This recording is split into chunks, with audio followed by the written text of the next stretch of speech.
Filmmakers will often use every trick they can to try and make us believe the story they're trying to tell. Whether these tricks are practical effects, visual effects, or camera tricks, filmmakers will always try and get as much real-life footage as possible to reduce the amount of trickery needed. However, this can often result in some of the most dangerous-looking scenes in the story of a movie also being some of the most dangerous to capture on film.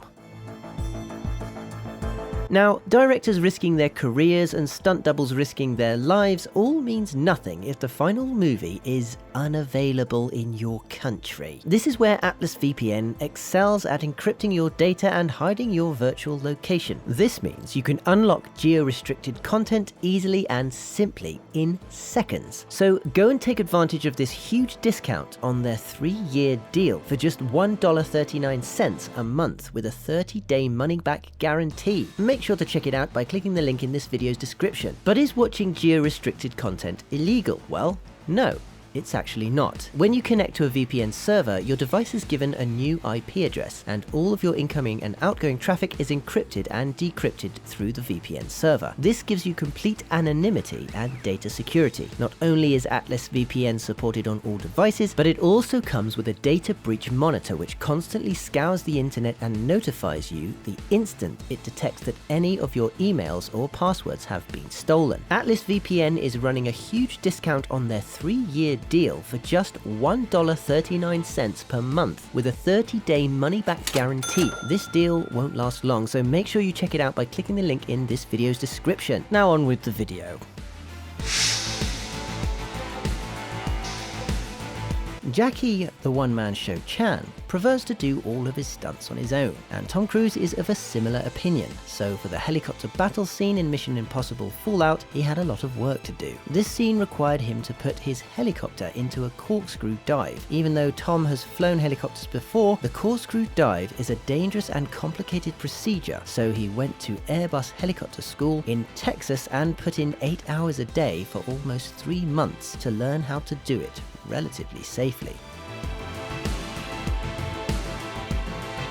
In order to make the scene more visually appealing and to show that Tom is really flying a helicopter, the team set up external camera rigs on the helicopter to film what he was doing. This wasn't the only dangerous stunt in the scene. At one point, Tom has to climb a rope up to the helicopter, then 1,200 feet in the air, lose his grip and fall 40 feet down, hitting the rigging below and catching it just as he bounces off. This was hard to get just right. Tom was hitting the rigging fast and hard to make the shot believable, and if he didn't hit the rigging with his back first, he could seriously injure himself. But hitting it back first meant that it was hard to catch hold of it. At one point, the ground team thought he had plunged to his death when he bounced off the rigging and couldn't grab hold of it. The people on the ground saw him bounce off the rigging and then lost sight of him and frantically called the team in the air to check he was all right.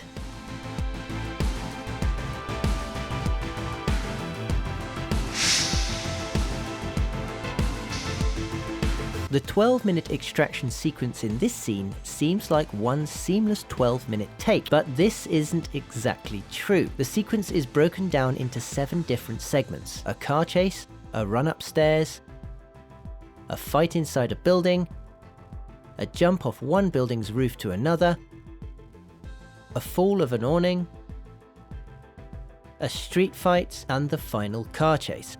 These 7 segments were composed of 36 different shots, invisibly woven together using complicated stunts, invisible cuts, cameramen on foot and hanging from harnesses, and incredibly well-rehearsed fight scenes. Each segment was precisely choreographed, not only for the actors but for the cameramen too. The first transition was in a car chase. Director, cameraman, and stuntman Sam Hargrave was harnessed to a car following the action. In the first maneuver, he unstraps himself from the car that was following, walks up to the lead car and pushes the camera in through the window. He then gets into the car, puts the camera in the same position in the window and pulls it all the way through. In the second transition, the camera has to leave the car. They did this by shattering the rear window in the crash. A camera that was mounted with a sliding rail in the inside of the car's roof could then be slid out of the window. Hargrave could then grab the camera from outside to continue the shot onto the stairs, following the police until he re-engages with the main characters. For the fight in the building segment, Hargrave had to count his steps as he walked backwards to know when to turn. He had to know exactly where to position himself to avoid getting in the way and get tight enough on the action without getting hit by it. The point where Ovi turns into a doorway was used as a stitch point because the room that was intended to be used for the next segment was actually in a building 10 blocks away. Stitching was also used for the roof jumping segment in order to transition from the stunt double to Hemsworth. A similar thing was done in the next segment when they tumble off an awning onto the street. Here, Hargrave had to perform the stunt himself, wearing a harness attached to a crane to keep him upright.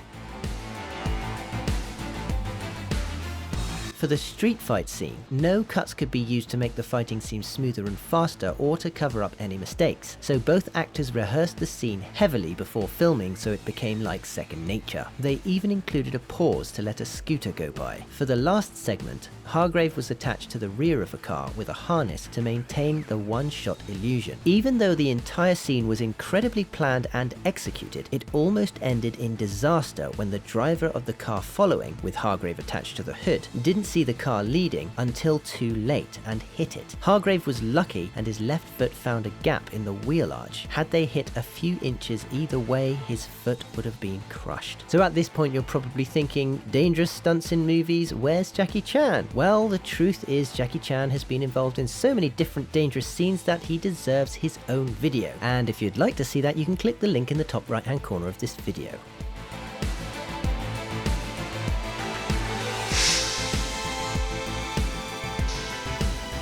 When a film has action scenes, fighting, bullets flying, and explosions, danger is always present. So much so that during the filming of Expendables 2, one stuntman was badly injured and another was sadly killed in a staged explosion on a rubber boat. Even though every safety precaution may have been taken, unforeseen things can and will happen. Just like what happened to Jason Statham during the filming of Expendables 3. Whilst filming the Escape the Dock scene in Bulgaria, Statham was doing a run-through in a 3-ton flatbed truck, and its brakes failed. Statham went over the edge of the dock and into the Black Sea, taking 2 cameramen with them. The cameramen soon surfaced, but Jason went down with the truck, with the water pouring in through the window, stopping him from exiting the vehicle. Luckily, Jason was an avid diver as a youth and a member of England's national diving team on 1 meter, 3 meter and 10 meter platforms, so he was used to the water and knew how to stay calm. Once the water had filled the cab, he went out of the window and swam to the surface. With so many famous action heroes on the set, you would have thought that at least one of them would have tried to save him, but no. When Jason reached the surface, he was met by Sylvester Stallone filming him on his phone and asking whether he needed a towel.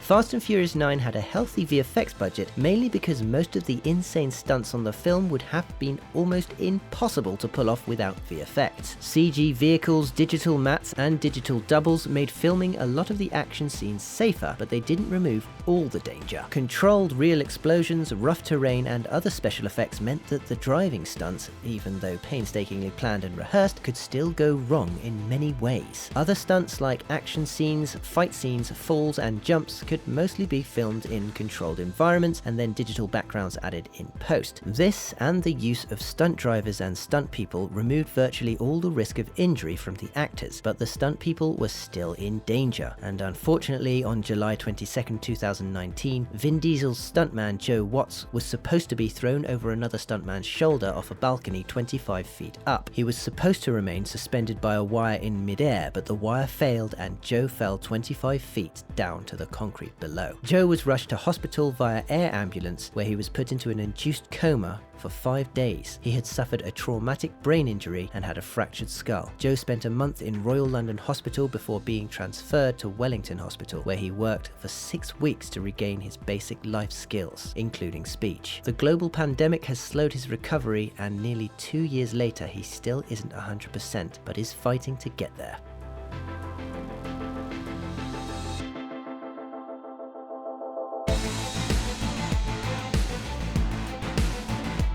Please give us a like if you enjoyed this video. Don't forget the links to the music used in this video are in the video description, and be sure to let us know in the comments which movie VFX would you like to see behind next.